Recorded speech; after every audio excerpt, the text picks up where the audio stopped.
Well, of course, there are, many different aspects to science.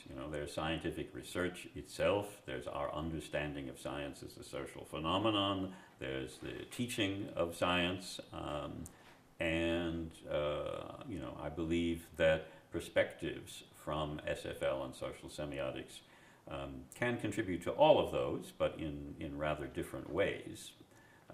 So most obviously, in terms of a contribution to the teaching of science, helping students understand that a lot of what goes under the name of scientific thinking or scientific concepts is really specific forms of scientific language, talking science, scientific reasoning, scientific genres, both spoken genres as well as written genres.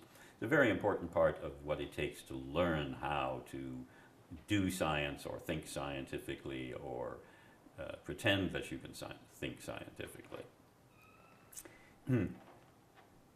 In terms of understanding science as a social phenomenon, I think a lot of critical discourse analysis is very important for understanding that science is not a purely isolated, neutral, arbitrary, even objective activity. It's culturally situated, it's historically situated, it's deeply interdependent on economic interests and even to some extent on political ideologies. There's a strong gender identity component in many of the ideas and programs of science, particularly in certain subfields of science.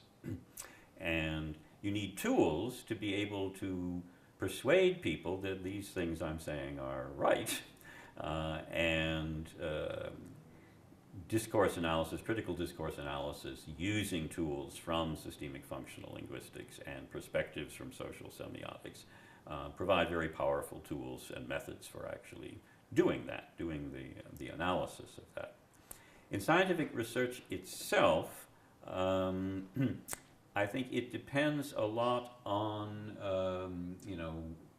the field and even more so on sort of the component of scientific research.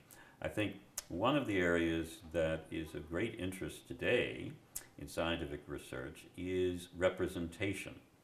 How do you represent large, complex data sets? How do you represent many complex interrelationships of different variables? And we are in the age of big data, and we have enormous power of representation through computerization.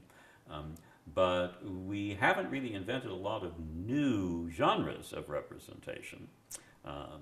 Certainly not much in the way of verbal genres. A scientific article today reads pretty much like one 50 years ago, though maybe not like one of 150 years ago. And in visual representations, there are a lot of relatively newer visual representations.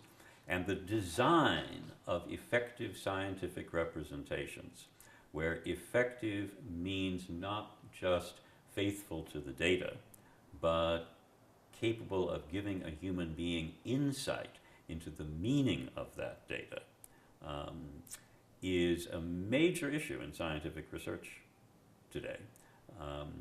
You can't understand your data unless you can meaningfully represent it to yourself.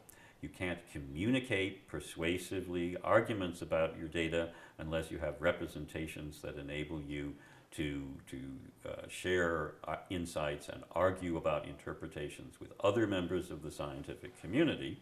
And I think particularly that multimodal analysis with a grounding in social semiotic approaches and ultimately in principles deriving from SFL is potentially a very important tool for the design of better scientific representations and new scientific representations. Your contributions to all this?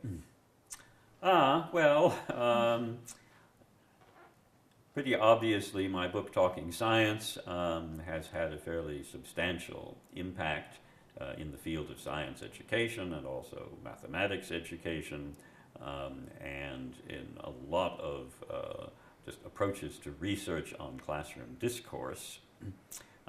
So that's one major area.